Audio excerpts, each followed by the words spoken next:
up, I can't fade away. Baby, I've been too turned, I don't care about what a hater say. Dark skin.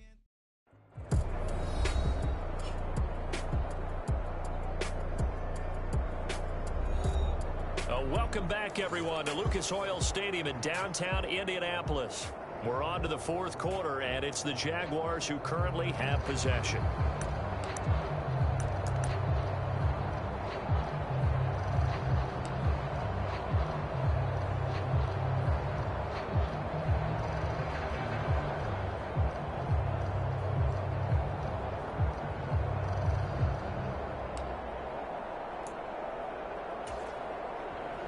This offense on third down today, a perfect 4 for 4 thus far. This is 3rd and 7.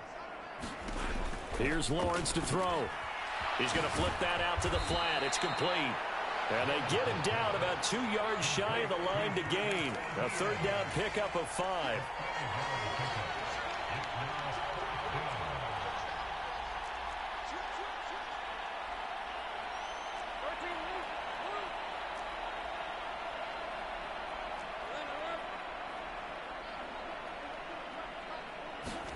They're going on 4th down. Lawrence. Pass taken in by his big tight end. And he is going to have the Jaguars first down, and he'll have it by plenty, as it turns out to be a big gainer there on 4th down. But that last throw, Charles, puts him over 15,000 yards passing now for his career. And, Brandon, they're not going to stop the game and give him the game ball here, but that's still a pretty impressive number, and he's got plenty of more good football ahead of him. Although I would say the team should give him a game ball after it's all over. Give him 5 on the carry there, and it'll be 2nd down. Brandon, I've got to think this offensive line has got some smiles on its faces. And I know it sounds crazy, but they practiced for this back in training camp. They knew they'd be in situations where it'd be extra defenders in the box coming after them, trying to keep them from locking down a game. Right now, they want to show the world they're up to the challenge. And they'll get him down right around the 16. Well, hang on here a second. Looks like a Jaguar in some obvious discomfort from that last play. Now, this is just the last thing you want to see in the final week of the regular season. Well, I hope he's okay. We'll step aside and be right back.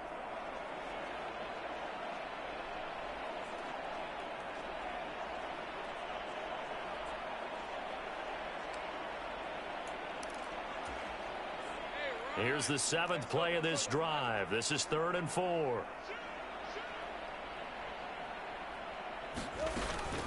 Etienne once more. And he won't be close to a first down as he runs into a wall right around the line of scrimmage. Call it no gain there, and it leads to a 4th down. They've called his number a lot this afternoon. You wonder how much tread is left on those tires. We certainly do, but I always think back to one of my favorite coaches in the NFL. And he used to have a meeting with his running backs every year in the offseason and say, look, as many times as you're going to carry the ball, you should be able to carry it one more time, so make sure you get in shape.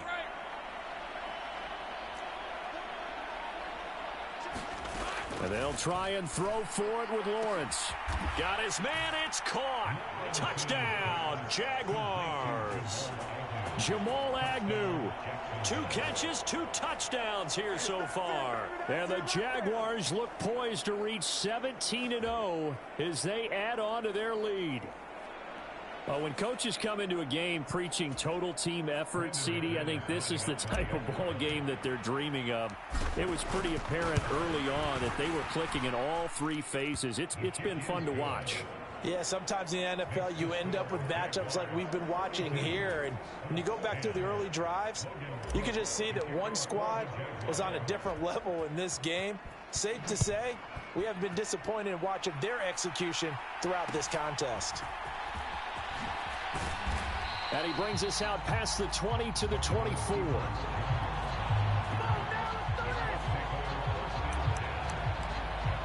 As the Colts offense makes their way out, we take a look at the playoff picture in the AFC. Well, here we sit, week 17. Just one more week in the regular season after this one. So if you're one of these teams trying to make a move and improve your spot or jump in from the outside, Charles, you better make that move now. And these final games.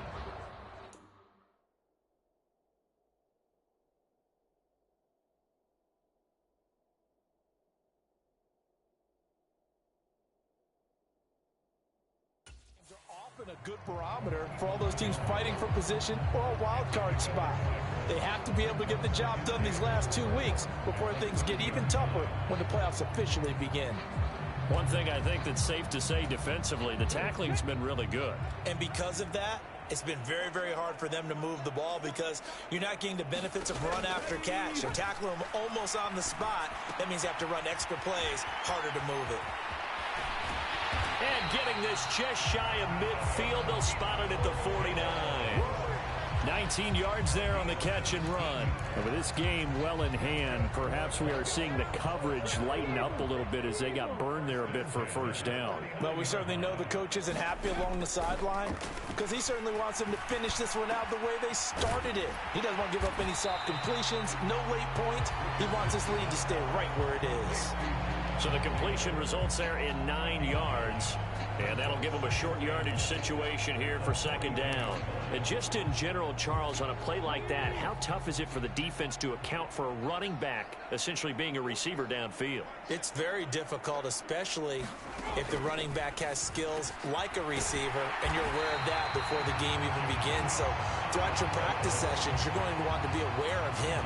Where is he lining up? What can he do? What kind of damage can he do to us downfield? And who can match up with him without weakening our overall defense? You're exactly right. It's a tough task to match up to him. So signs of life in what's been a dormant offense in this second half. Here's 1st and 10. Now Richardson yet again. Throw left side here, complete to the tight end, Gesicki.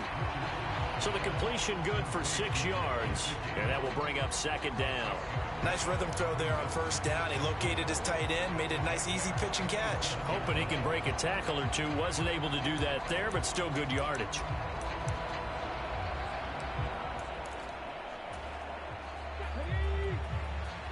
Just 2 minutes remaining here in the fourth quarter of what has been a one-sided affair. So the Colts in possession of the football as we get you reset. They're looking at second down now as they search for a consolation score.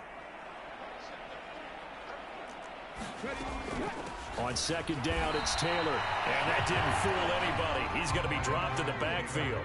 Now they got to get to the line quickly. Richardson looking to throw this. Pass to the sideline and pulled in. And he'll be out of bounds as he gets this down about the 21 or 22. 8th catch for him now. He's been a big factor. And it's a first down. And Brandon, from our time in college football, where receivers weren't running the traditional NFL route tree, one thing they did learn, find open areas, find soft spots, and set up and catch the ball. And I think we just saw that there. Yeah, we saw that indeed, picking up the first. Now this taken in by Downs. And stopped a few yards shy of the goal line at the 3. That puts him in excellent position, 1st and goal after a gain of 19. Now Richardson.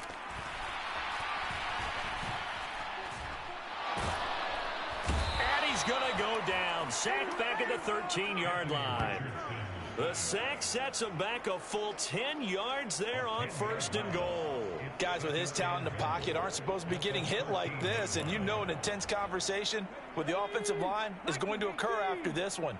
Might not be from him, but the offensive line coach will have plenty to say about this game. And that almost their first INT of the ball game. Had his sights on it, but he couldn't seal the deal. 3rd and goal, trying to make that scoreboard at least a little more respectable. Richardson. To the goal line, but it's incomplete. They lead big, and a major part of that has been how they've taken their play to a whole new level this second half. No points allowed since the break, and you can add another incompletion to the total number that they forced in this runaway contest.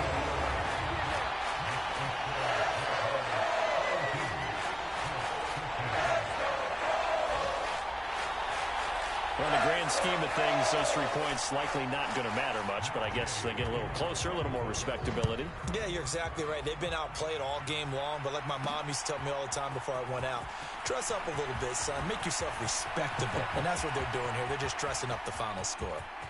Look at this, middle of the field, a breakaway. And they are going to finish this one off strong. It's a return touchdown to add on to their lead in the final stages. Another touchdown here in the fourth quarter, and Charles, I think we can start to consider that this undefeated streak of theirs is going to be safe for another week. And partner, you don't make it this far into a season without a loss unless you're getting contributions from both sides of the ball, and sometimes even your special teams, and that's been true today. Each side helping guide them to this late lead. Well, we talk a lot about explosive plays on offense. How about an explosive play on special teams? Certainly one there on the kick return for a touchdown. So now the other return teams out there as they'll try to duplicate what they just saw. And not much happening on the return as he'll get this to about the 23. And now Indianapolis set to take the field. We're facing a big fourth quarter deficit here. Things not looking good. You know, this offense, though, they've been in the top half of the NFL so far this season. But in this one, well, their defense has really struggled. And he'll have this past the 30 prior to going out of bounds. That's good for an Indianapolis first down on a gain of 10.